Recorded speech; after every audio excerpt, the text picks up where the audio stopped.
He never strayed far and kept watching her. I recognized the look. He was completely taken with her, seizing every chance to stay close. At first, Heather ignored him or moved away, but as the night went on, she stayed with him longer, even smiling or laughing at what he said. Sometimes she lightly touched his arm. This wasn't like my Heather. She never flirted like that, especially not with a stranger. Doug must have noticed too, because just before midnight, he came over to me. "Stan," Doug said quietly, "the guy with Heather is Jonathan Douglas. He's bad news, a real player. I didn't invite him, but one of the women brought him as her date. I haven't seen them together since you and Heather arrived." Doug stood next to me, carefully scanning the room. A curious look crossed his face as he continued. "Actually, I think his girlfriend already left. Now that I think about it, earlier in the evening, she watched him follow Heather for a bit. Then they had a pretty heated conversation. I haven't seen her since." "Stan, he's a problem," Doug warned. "Problem with a capital P. He's married, but they're separated more often than not. He goes after married women or anyone with something he wants. He's drawn to married ladies and wealthy single women, even though he's worth millions. Himself, you need to watch him. He could charm a nun into bed and make her think it was her idea." For the third time that night, I went over to pull Heather away for Jonathan. He gave me the same smug look as before. But this time, Heather didn't thank me. Instead, she looked frustrated and said, "Stan, what's up with you tonight? You saw I was enjoying my conversation with Jonathan. Why did you feel the need to interrupt? He's not like the usual creeps you've saved me from. He's actually interesting and has hilarious stories. He's running for mayor and was telling me about the people he deals with on his campaign. When he found out I work in public information and advertising, he asked for advice on how to get his message to voters. I think he might offer me a job." I couldn't believe what I was hearing. "Honey, I don't care," I said firmly. "I don't trust that guy, and I don't like him around you. Doug says he's bad news and a real womanizer. I've heard things about him too, and I want you to stay safe. The job he's hinting will probably have you working nonstop." Heather glared at me for a moment, her anger flashing. I worried I'd messed everything up, but then she smiled and leaned in to kiss me, saying, "Oh, this is cute. You're jealous, but don't worry, honey. You're all mine." As we parted to mingle, something stuck with me. She said, "You're all mine," but didn't say she was mine. That thought lingered. And 3 months later, I'd recall that night in painful detail. The last 2 months had been rocky at home. Soon after the party, Heather started coming home late for meetings or visits with her parents. When I asked her about it, she'd get angry and defensive, claiming she lost track of time or had to finish something before leaving. She also began volunteering for the local Republican Party after work, which ate up more of her time. Heather is a department leader, and her skills are almost legendary. She became a volunteer office manager for the local campaign, cleaning up chaos and gaining popularity. Like many clueless husbands, I noticed our sex life deteriorating as she spent more time away. I faced more rejections, and when we did have sex, it was lackluster. She now treated it like an obligation, no longer the passionate, extended lovemaking we once had. She always had an excuse: too tired, too late, or not enough time. The truth was she used to engage willingly, even enthusiastically, but now it felt like a chore. One day, I confided in Doug about the issues in my marriage. He gave me a worried look and said, "Stan, I'm beginning to think I might have played a role in your problems. I've been hearing rumors that Jonathan is involved with another married woman. That is, he met her at a New Year's party, and we both know where he was and who he spent that night with. She's also volunteering for his mayoral campaign." I felt lightheaded, my breath leaving me. Doug looked at me and asked, "Stan, what's wrong? You look like you've seen a ghost."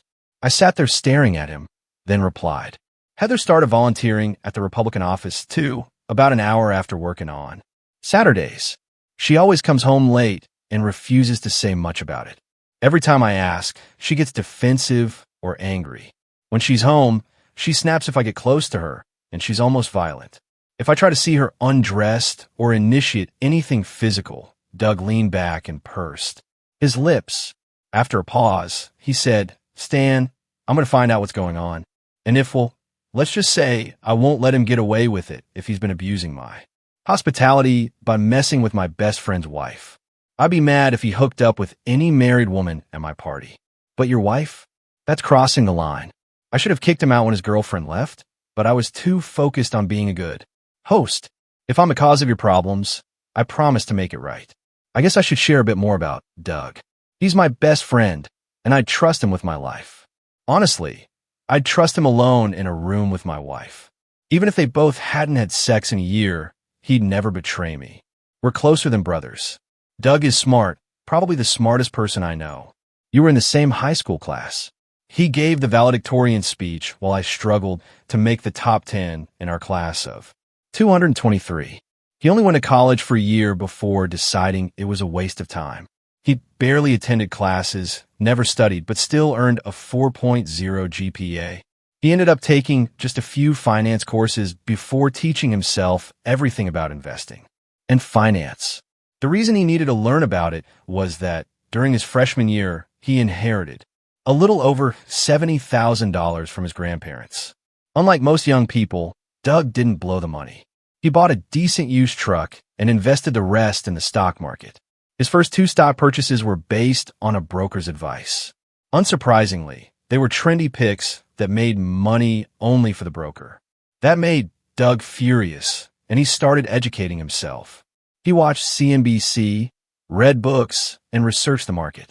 Eventually, he opened a discount brokerage account online, transferred all his funds, and started trading on his own.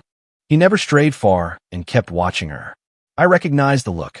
He was completely taken with her, seizing every chance to stay close. At first, Heather ignored him or moved away, but as the night went on, she stayed with him longer, even smiling or laughing at what he said. Sometimes she lightly touched his arm. This wasn't like my Heather. She never flirted like that, especially not with a stranger. Doug must have noticed too, because just before midnight, he came over to me. "Stan," Doug said quietly, "the guy with Heather is Jonathan Douglas. He's bad news, a real player. I didn't invite him, but one of the women brought him as her date. I haven't seen them together since you and Heather arrived." Doug stood next to me, carefully scanning the room. A curious look crossed his face as he continued. "Actually, I think his girlfriend already left. Now that I think about it, earlier in the evening, she watched him follow Heather for a bit. Then they had a pretty heated conversation. I haven't seen her since." "Stan, he's a problem," Doug warned. "Problem with a capital P. He's married, but they're separated more often than not. He goes after married women or anyone with something he wants. He's drawn to married ladies and wealthy single women, even though he's worth millions. Himself. You need to watch him. He could char a nun in a bed and make her think it was her idea." For the 3rd time that night, I went over to pull Heather away from Jonathan. He gave me the same smug look as before. But this time, Heather didn't thank me. Instead, she looked frustrated and said, "Stan, what's up with you tonight? You saw I was enjoying my conversation with Jonathan. Why did you feel the need to interrupt? He's not like the usual creeps you've saved me from. He's actually interesting and has hilarious stories. He's running for mayor and was telling me about the people he deals with on his campaign. When he found out I work in public information and advertising, he asked for advice on how to get his message to voters. I think he might offer me a job." I couldn't believe what I was hearing. "Honey, I don't care," I said firmly. "I don't trust that guy, and I don't like him around you. Doug says he's bad news and a real womanizer. I've heard things about him too, and I want you to stay safe. The job he's hinting will probably have you working nonstop." Heather glared at me for a moment, her anger flashing. I worried I'd messed everything up, but then she smiled and leaned in to kiss me, saying, "Oh, this is cute. You're jealous, but don't worry, honey. You're all mine." As we parted to mingle, something stuck with me. She said, "You're all mine," but didn't say she was mine. That thought lingered. And 3 months later, I'd recall that night in painful detail. The last 2 months had been rocky at home. Soon after the party, Heather started coming home late for meetings or visits with her parents. When I asked her about it, she'd get angry and defensive, claiming she lost track of time or had to finish something before leaving. She also began volunteering for the local Republican Party after work, which ate up more of her time. Heather is a department leader, and her skills are almost legendary. She became a volunteer office manager for the local campaign, cleaning up chaos and gaining popularity. Like many clueless husbands, I noticed our sex life deteriorating as she spent more time away. I faced more rejections, and when we did have sex, it was lackluster. She now treated it like an obligation, no longer the passionate, extended lovemaking we once had. She always had an excuse: too tired, too late, or not enough time. The truth was she used to engage willingly, even enthusiastically, but now it felt like a chore.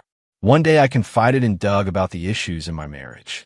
He gave me a worried look and said, "Stan, I'm beginning to think I might have played a role in your problems. I've been hearing rumors that Jonathan is involved with another married woman.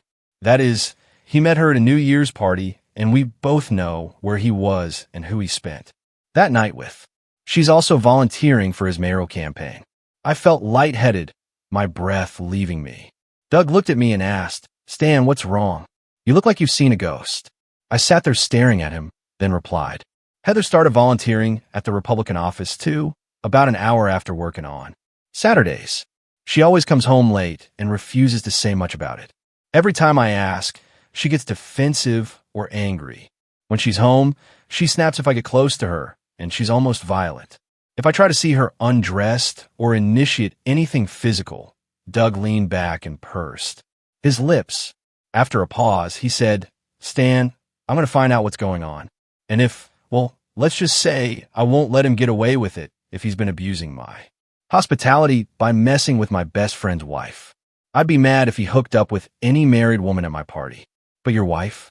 That's crossing the line. I should have kicked him out when his girlfriend left, but I was too focused on being a good host. If I'm the cause of your problems, I promise to make it right. I guess I should share a bit more about Doug.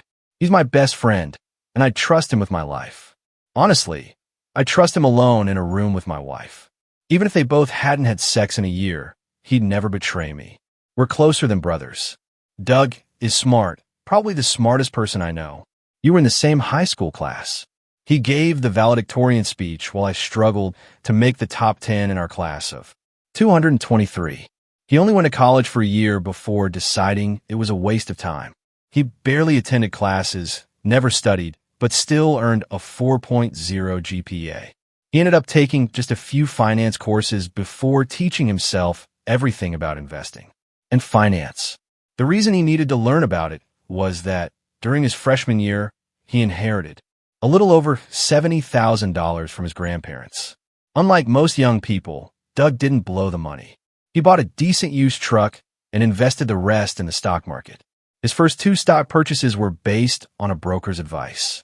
Unsurprisingly, they were trendy picks that made money only for the broker.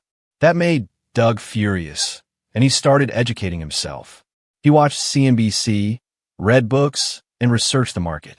Eventually, he opened a discount brokerage account online, transferred all his funds, and started trading on his own. From his first solo trade, Doug made more money than he ever did with the so-called experts. It didn't hurt that he started in the late 80s during the tech boom and dot-com craze. He got in and out of several lucrative stocks. No, he didn't profit from every trade, but he grew his wealth exponentially. He was also smart enough to move into safer stocks when the market started to decline. He bought Berkshire Hathaway shares at just over $17,000 and sold them 3 years later for $72,357 a share. By then, he was a multimillionaire and was expanding into venture capital and real estate. I graduated from college and spent 4 years working as a salesman for a restaurant chain. I didn't enjoy the travel, and I was serious about Heather, so I became a stockbroker. I managed a small part of Doug's millions. He handed me some of his investments when I was starting out, and I always suspected it was to help a friend. I felt guilty because I knew he didn't need my advice or management. It felt like charity, but Doug convinced me otherwise. His reasoning was twofold. He wanted to spread his investments across different brokerage firms for safety, and he believed I might come across valuable information that could help him. Neither of us ever considered insider trading, but occasionally I came across something useful. We both benefited. Doug also referred many of his friends and acquaintances to me if they needed full service brokerage. I earned commissions from those trades. Doug didn't work for anyone else. He worked 8 to 10 hours a day for himself, researching stocks and managing his investments. He lived well and tried to bring Heather and me into his social circle. We attended countless charity events with him, often at his expense. Occasionally, I'd cover the costs since I had an expense account as a broker. Doug and I also went to political meetings and socialized with influential people. We never missed a Friday night party at Doug's house. After Doug and I talked, we had plans to attend to $500 a plate political rally with him and his girlfriend. As usual, Doug treated Heather and me. For some reason, Heather was more reluctant than usual to go with us this time. I insisted she join me, and I still regret it. Our marriage was already heading toward disaster, especially after Doug's investigators gave me their report on Heather. But that dinner marked the real beginning of the end. When we arrived, I realized we were at a reception where the state Senate candidate was speaking in support of other state and local politicians. The ticket money went to the state Republican Party, though part of it would also support local candidates. What I hadn't realized was that the guest of honor was a mayoral candidate for our city. Of course, it was Jonathan, the a-hole. As we entered, I saw Jonathan standing at the front, smiling and chatting with local dignitaries. I felt Heather pull away slightly and turn to see what was bothering her. She was staring at Jonathan, her face glowing like a woman in love. In that moment, I feared I had lost my wife. I asked what's wrong. Heather snapped out of it and gave me a faint smile. Sorry, dear. I just didn't realize who this dinner was for. She looked so guilty that I doubted her, but I didn't say anything. She had to have known Jonathan would be there, since she was working part-time at the campaign office. Now it made sense why she was so hesitant to come. I glanced over at Doug and saw he had noticed our exchange. He turned to glare at Jonathan before putting on a smile and guiding Heather to a chair.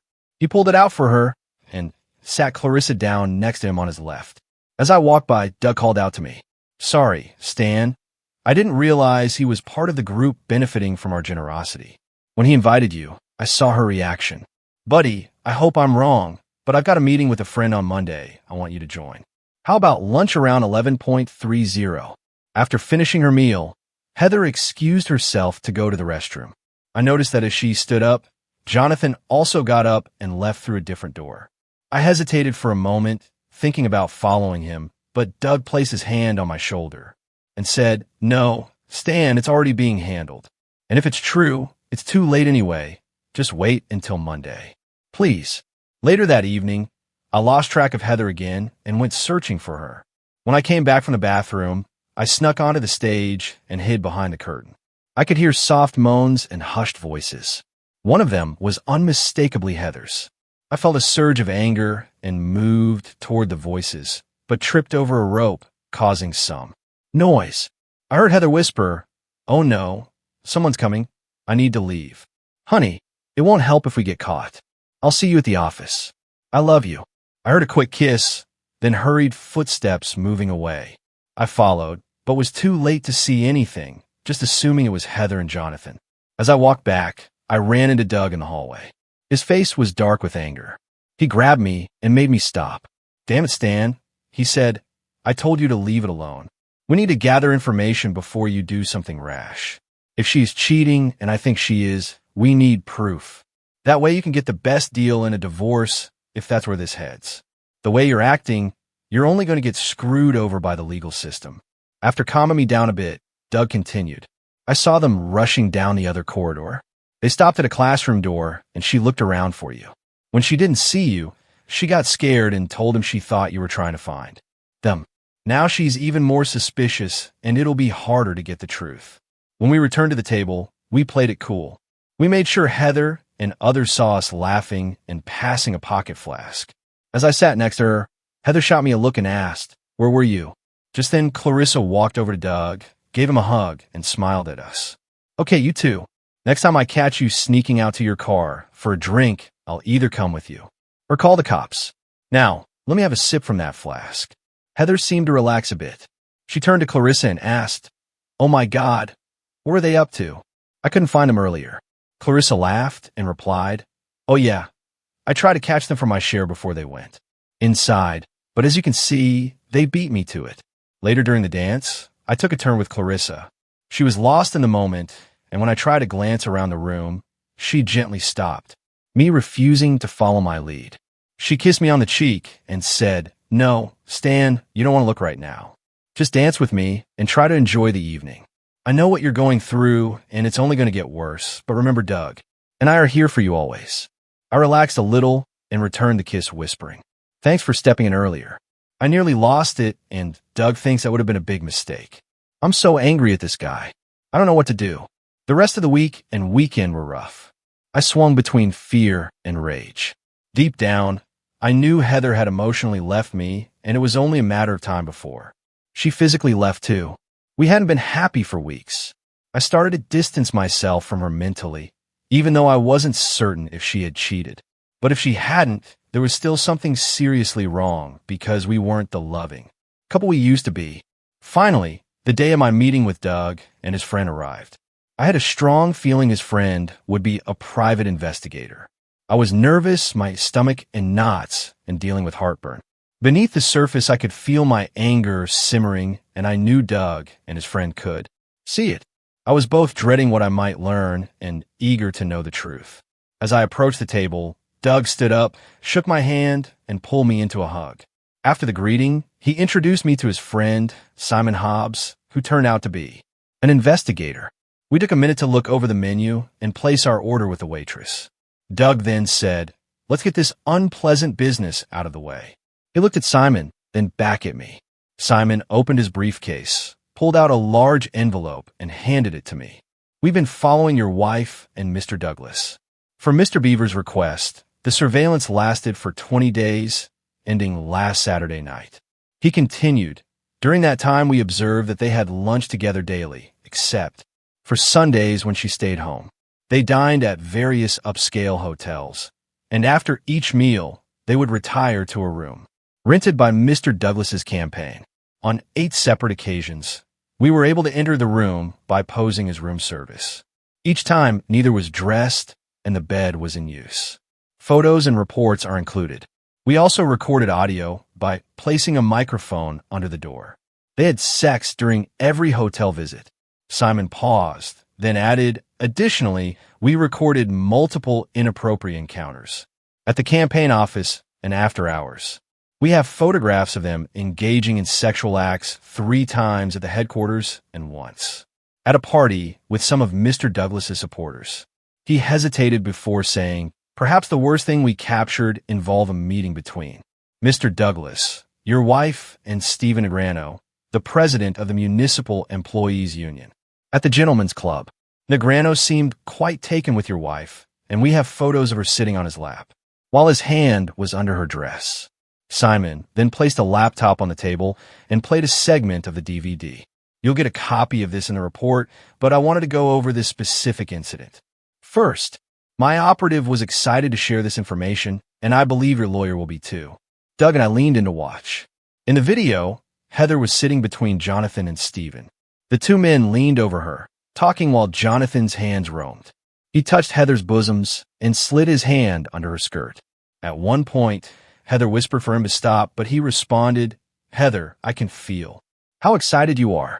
You know you like this. Just relax. It's nothing unusual at this club." Jonathan then kissed her softly. She moaned, pressing herself against him as his hand continued to move under her very short skirt. From the camera angle, it was clear she wasn't wearing underwear. After Jonathan leaned back, Stephen pulled her onto his lap. She tried to resist, but he kept pulling her in, sliding his hand under her dress and unbuttoning her top to kiss her bosoms. Heather hissed, "Stop it, Stephen."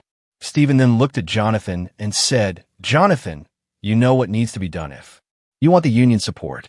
I want to spend the weekend with her. If you arrange that, I'll make sure the union backs your campaign." Heather, clearly distressed, tried to get up, insisting, "No, this is not happening. Let me go." Ignoring her, Stephen raised his eyebrows at Jonathan while continuing to touch her. Jonathan swallowed hard and leaned toward Heather. He said, "Honey, we really need this. Just go with him and help me out. It'll secure our future. And it's not like you haven't done this before. Just tell your idiot husband you have a meeting this weekend." In the video, Heather looked shocked and tried to resist, but then she seemed to relax. She moaned and turned toward Jonathan, kissing him. At this point, the club manager approached their table, looking nervous. He glanced at Heather, then at the men, and stammered, "Mr. Negrano, I've overlooked a lot for you, but you're becoming too obvious." Lieutenant Jones said the chief sent detectives to the club to reduce incidents like this. "If they see what's happening, they'll shut me down. Could you take this to a back room or a hotel, please? This is my livelihood." Stephen laughed and looked at one of the large men sitting across the table. He said, "Hey, Ralph, why don't you give Joe a couple thousand for his trouble? The little lady and I are heading to the DoubleTree for the weekend. Make the arrangements, okay? Just frame it as a meeting of union leaders like we usually do." I felt my anger boiling over and started to stand up. I growled at that lying woman.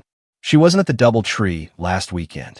She called me on Friday evening, claiming she had been assigned to a disaster relief project for work and was flying to San Francisco. Doug and Simon quickly grabbed me and sat me back down. Simon calmly said, "Please wait, sir. I'd like to fast forward and show you one more clip. Then you can read the report in full. We have some suggestions we'd like to discuss, but I figured you might want to see the footage."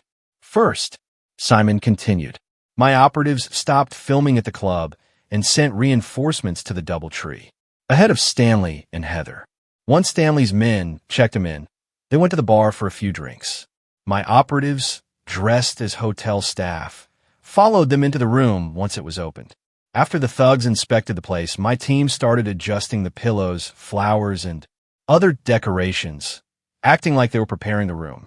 Simon smiled slightly and added, "One of the senior managers even sent an assistant downstairs for fresh flowers and more champagne, giving my operatives extra time to place hidden cameras and microphones in the main room and both bedrooms." He continued, "By the time your wife and Stanley returned to the room, they were both drunk. The cameras captured everything. I'll play some of the key footage." Simon started playing the DVD on his small computer. The video showed Heather and Stanley entering the hotel room and shutting the door. Stanley immediately leaned in to kiss her. Then with a growl, he tore her blouse open, buttons flying everywhere. He yanked it off her shoulders as Heather unzipped and let her skirt fall to the floor. When she wasn't wearing any underwear, she was left completely undressed. She stepped out of her shoes, took Stanley's hand, giggling as she led him into the master bedroom with a king-size bed. The footage showed Heather undressing Stanley and pushing him back onto the bed. After several minutes, another man appeared in the frame. Stanley looked up at him and smiled. The man was the city services director. The video documented Heather engaging in sexual acts with both men. Simon paused the video and looked at me. Her wife stayed in that room until checkout on Monday morning. During that time, she had sex with all the senior managers of the municipal employees, Union and Stanley. Late Saturday night, Jonathan Douglas himself visited the room. He, Stanley, and the city services director spent most of the night with her. We have more photos and videos of these events, including footage of them discussing plans to misuse city funds to support Jonathan's mayoral campaign. Simon continued, "We also have evidence of Senator Nussbaum and 2 judges involved in sexual acts with your wife and Jonathan. Jonathan traded her sexual favors for their support. Everything is documented." He paused before saying, "At the campaign dinner where you tried to catch them, Jonathan and your wife were planning to have sex on stage. He had already pulled her dress down below her bosoms and removed her underwear. He was about to start when she heard you and made him stop. That's when they ran. We have photos of that as well. It's probably best you didn't cause a scene, as the photos could have made things worse for you." Simon handed me a copy of the full report. "We can provide this to your lawyer if you wish. Our investigation fees include any local court testimony. Should be necessary, I'd also recommend we continue monitoring for potential criminal charges.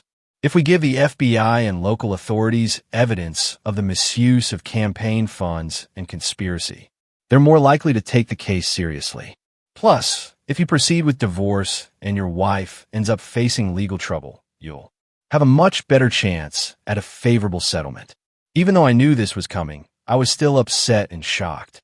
I couldn't believe the level of depravity and disrespect my wife had shown while under surveillance. The report revealed that she believed she was in love with Jonathan. They were actively discussing how and when she would leave me. She was even ranting about the job she'd been promised in Jonathan's administration if he were elected mayor. What shocked me the most was her willingness to spend a weekend at the DoubleTree doing sexual acts for Jonathan and his friends, acts she had always refused to do with me. On several occasions, she even initiated sex later in the weekend during their private sessions. I always knew Heather was ambitious and admired powerful people, but I never imagined the lengths she'd go to for success. I felt physically ill. I barely ate, and I noticed Doug wasn't eating much either. After the investigator left, Doug and I sat quietly for a while drinking in silence. Eventually Doug said, "Stanley, I'm so sorry I ruined your marriage. I take full responsibility for what's happened and intend to make it right. I know I can't undo what's been done, but I'll help you however I can. I'll find you a great divorce lawyer and support you until you're back on your feet." I got up from the table and looked at Doug. "Well, start looking for that lawyer." I was about to give Heather an ultimatum. Either she straightens up or we get divorced even before I knew for sure she was cheating. But now after seeing this, I can't believe it. I wonder when she changed or if I just never really knew her at all.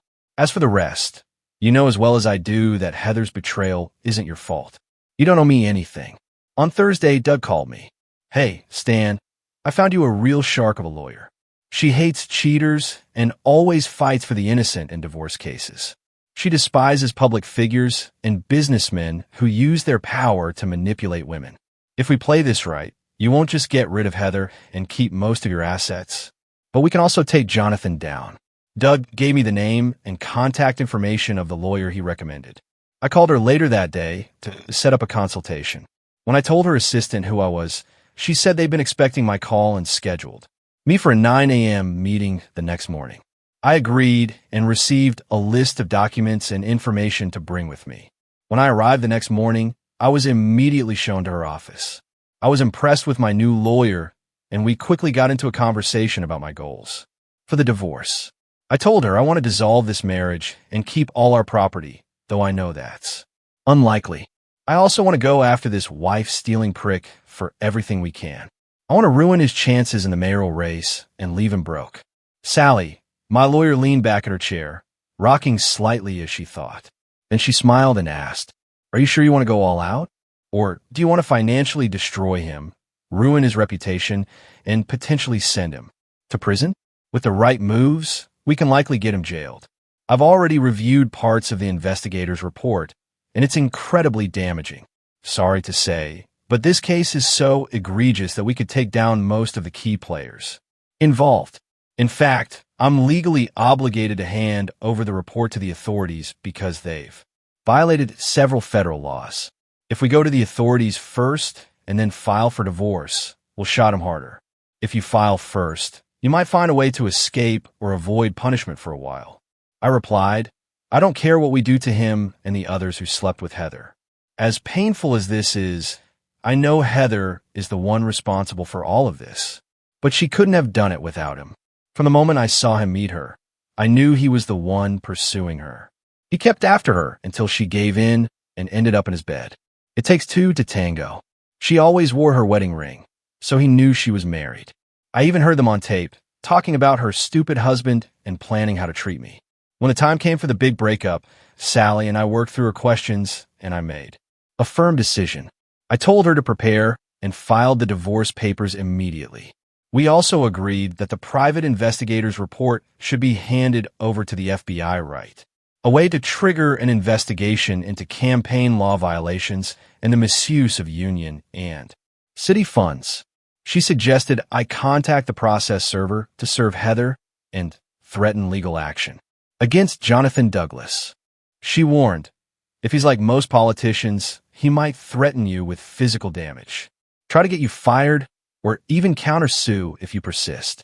He may also attempt to negotiate secretly and offer you a bribe. If that happens, and depending on the source of his funds, we could strike him with additional campaign law violations. Politicians often divert campaign money for personal use, and I wouldn't be surprised if he tries to do that. Sally then pulled out a tiny microphone and a recorder. I want you to keep these with you at all times, with a microphone hidden in your hair, and keep the voice recorder in your car.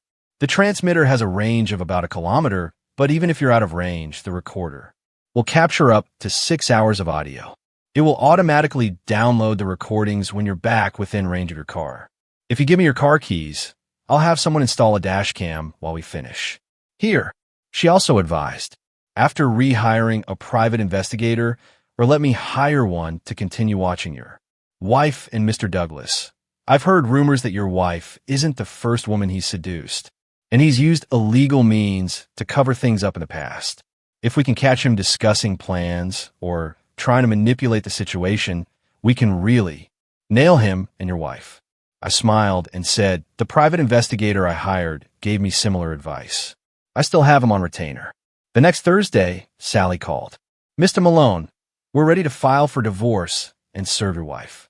Do you still want to follow the plan and attend when she's served? Absolutely. At least that I'll get some satisfaction out of it. I thought about it and suggested, what if we serve her tomorrow night at campaign headquarters? Wouldn't that be a good time? Sally was silent for a moment and then said, no, Stan, that wouldn't be a good idea. If you serve her there and make a scene, everyone at the office will know immediately, and word will spread fast.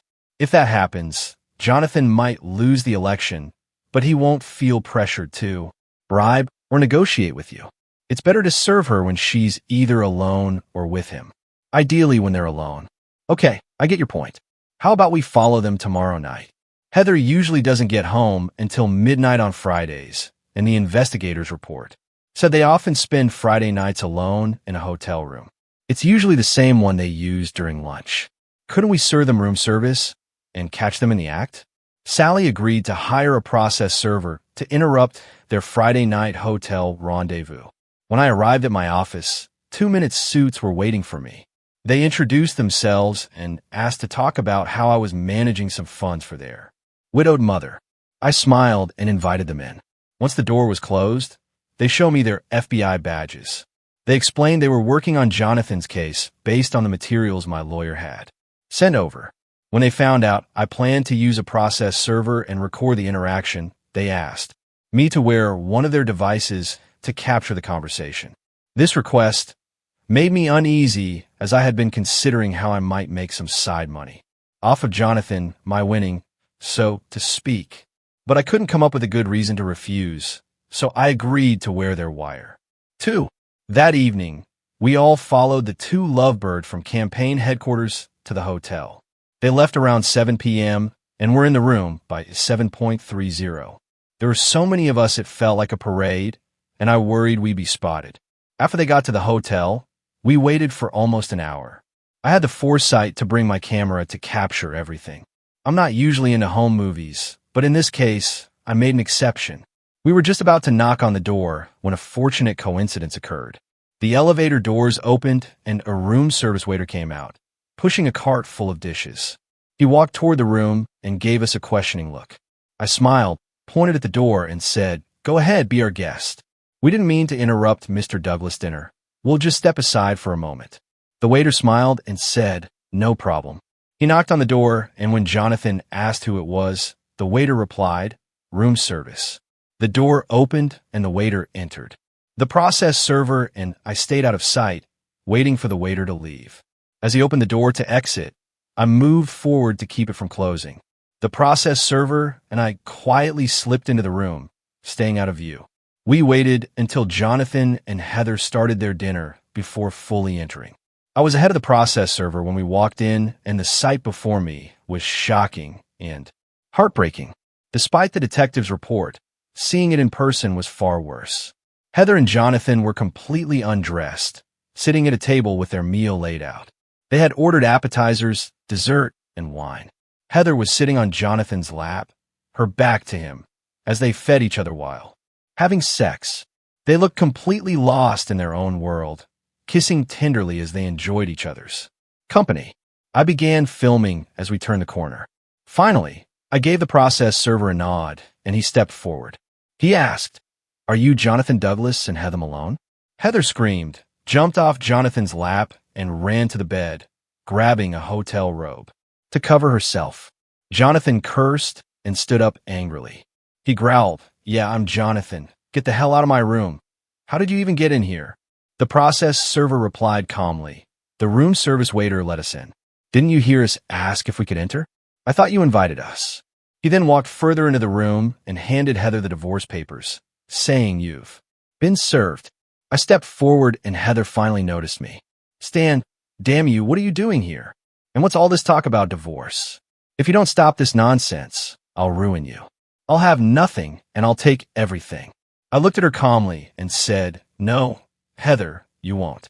In fact, if you know what's good for you, you'll sign the papers and accept my terms. When I'm done with you, I'll deal with your lover. I'm filing a lawsuit against him for mental cruelty and alienation of affection." Luckily, we live in a state where those lawsuits are still allowed. This could also hurt his election chances. To be blunt, you've been played, and now it's your turn to face the consequences. Heather didn't bother going home that night. I didn't see or hear from her until the following Wednesday when she called me at work. She didn't apologize or make small talk. As soon as I answered, she said, "Jonathan and I want to meet with you to settle this mess. We've booked a conference room at the hotel for tonight. Be there at 7. She didn't ask if I could come. She simply commanded it. I called Sally and told her about the call, then contacted my FBI contact. Sally insisted I go, and both she and the FBI would be there to support me in case things went sideways. When I arrived at the hotel, I asked the receptionist where the meeting was and was led down a hallway to a small conference room. A large man stood guard at the door. As I tried to enter, he stopped me. "There's a private meeting going on, sir," he said. "I know," I replied. "I'm Stan Malone, and I'm supposed to be here." After checking my ID, the guard knocked on the door. The door opened slightly, and he said, "Mr. Malone is here, sir." I couldn't hear the response, but the door closed again. The guard turned to me and said, "I'll need to search you, sir. Please empty your pockets into this tray." I emptied my pockets, and he patted me down. I was getting irritated and asked why I was being searched. The guard smirked and said, "Well, sir, political figures have been known to attract assassins, and Mr. Douglas doesn't want to take any risks." I suspected they were really searching for a wire or recording device, but didn't question it further. Fortunately, I had hidden the tiny transmitters in my long hair glued to my head. After the search, I waited another 5 minutes before they finally opened the door and allowed me into the conference room. When I walked into the room, I saw Heather sitting at the table, looking directly at me. She looked guilty, her face and chest flushed. When she shifted in her seat, I realized she wasn't wearing any underwear. Then I glanced at Jonathan, and I nearly lost control.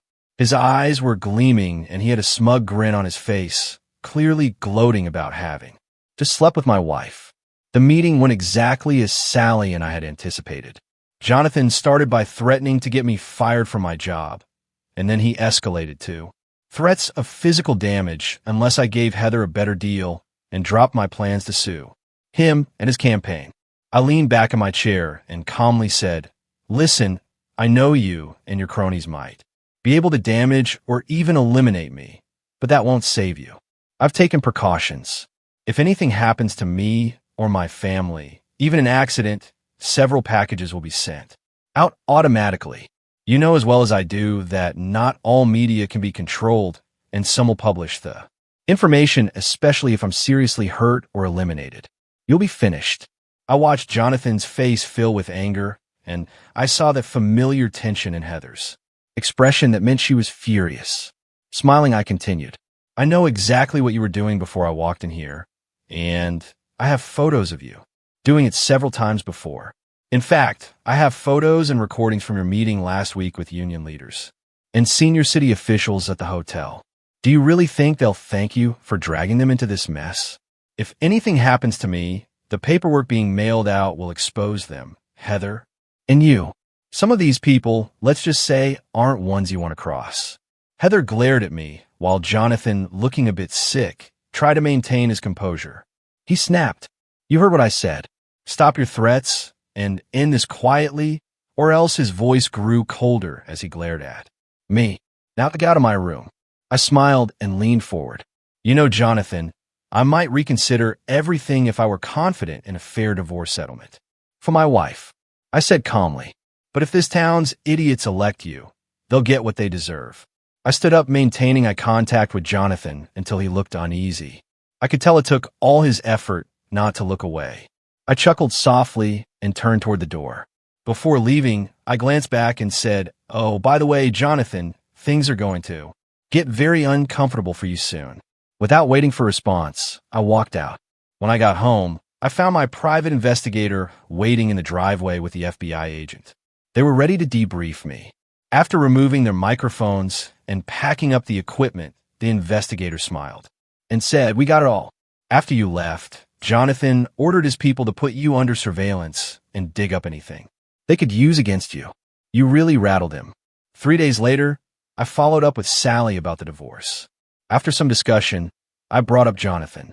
"Sally, I'm done waiting for this idiot." I told him and Heather what it would take for me to walk away, and they're still blocking me. Let's get aggressive. File the lawsuit against Jonathan. I think we should go for $10 million in damages. Sally paused to consider, then said, "Let's do it. I'll definitely get his attention and make headlines." As I left Sally's office and got into my car, I noticed one of Jonathan's thugs following me. He stepped back, grabbed his phone, and started gesturing wildly while talking. He must have overheard my conversation about the lawsuit. That evening, Jonathan called me, his voice filled with controlled fury. "Listen, idiot," he began, trying to sound calm. "Heather and I talked about the meeting, and we've decided to give you some of what you want. She'll sign the divorce papers without any changes, and she'll walk away with only her personal assets and quit her job. As for me, I'm willing to settle out of court. I'll make sure there's a voluntary settlement agreement if you promise to keep quiet about all this." I couldn't help but laugh. "Jonathan, I can promise you that I won't be the one to leak anything, but I can't control what others might do. There are probably hundreds of people who know by now that you're sleeping with my wife." There was a tense silence on the other end before Jonathan spoke again, frustrated. "Fine, I'll offer you $1 million. No questions asked if you sign a non-disclosure agreement. Heather will hand over the signed divorce papers with your proposed terms." I shook my head, amused. "Jonathan, I just told my lawyer to file a $10 million lawsuit. You'll have to offer a lot more than $1 million to make me drop it. Heck, I could probably make more than that from book and movie deals about this story." Jonathan cursed under his breath before speaking again. "Okay, $1.7 million. That's my final offer. I'll find a way to cover it in the campaign books, but that's the best I can do." "All right, Jonathan, but you better act fast. I won't stop my lawyer until I see the money in my bank account. Here's a Cayman Islands account number." What I didn't tell him was that the account was set up in his name using his address. I hoped federal investigators would find it and trace the money from his campaign. Once the funds arrived, I planned to transfer them immediately to make sure they couldn't be taken back. Later that evening, my doorbell rang. The same guy who guarded the door during my meeting with Jonathan and Heather stood there, holding a clipboard with a one-page legal document. "Mr. Douglas asked me to bring this for your signature," he said. I glanced at it and smirked. "Looks fine, but I need my lawyer to review it first." The man frowned. I shouldn't leave without it. I sighed and shut the door. In my office, I called Sally, explained the situation, and she agreed to come over. After an hour, she smiled after reviewing the papers and told me to sign. 3 days later, I found $1.7 million in the Cayman Islands account. That same day, my lawyer informed me Heather had signed the uncontested divorce papers, which were filed and will be final in 30 days. I quickly transferred the money internationally, moving it between banks under a fictitious name in case Jonathan tried to get it. During this time, my work suffered. My commissions dropped to half, and I struggled to focus. Colleagues often had to cover for me and earn commissions on my clients' sales. Even after the divorce was finalized, I was still distracted, making costly mistakes at work. Worse, I couldn't stop worrying that Jonathan or his friends would retaliate. One night, the doorbell rang after 9 p.m. Heather stood there crying with a fresh bruise on her face. "Stan," she whispered, "can I talk to you?" I almost shut the door, but hesitated. I let her in, leading her to my office. She sat, still crying, then finally spoke. Stan, I know it's too late, but I wanted to apologize. I realized what a huge mistake I made. Jonathan knew exactly how to manipulate me. I fell for him, and the job he promised after the election made me lose sight of us. Her sobs intensified.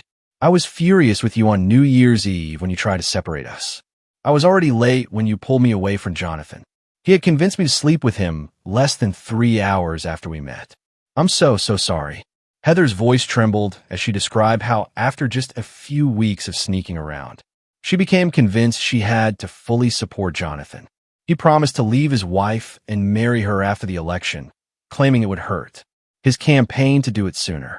She got caught up in the dream of being a mayor's wife, and maybe even his senators, or governors, losing touch with reality. That evening, she found Jonathan with a young campaign volunteer. You were right, Stan, she said bitterly. He fed her the same lies he told me. When I confronted him, he laughed and said, What makes you think I'd marry an old trumpet like you? Especially one with a history of cheating and sleeping around. She angrily wiped her tears and added, He said if I behaved, I could stay as his social secretary and entertain his important friends like before. Sobbing, she continued, I slapped him and he punched me. He's ruined everything, Stan. I know it's too late, but I wanted to apologize for what I did to us. If you can forgive me, I'd love to try again. She gave me a hopeful, regretful look, kissed me on the cheek, and left. I watched her car speed off and sighed, wishing she'd realized all this before everything fell apart. In the days that followed, I couldn't bear to stay in the house. The memories were too painful. I listed it for sale and hired an agent to help me find a new place, somewhere free of the past. I brought in movers and a crew to clean up. Occasionally I called Doug or Sally for updates.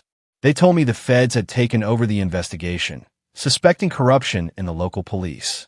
They agreed to keep my name out of it unless absolutely necessary. When Sally reassured me the feds had enough evidence to honor that agreement. About 6 weeks later, I woke up to news that the feds had arrested everyone involved in Jonathan's scheme. They were charged with corruption, campaign violations, and racketeering. Jonathan was arrested for misusing funds and selling promises of future appointments. Surprisingly, or not, Heather was also arrested for her role.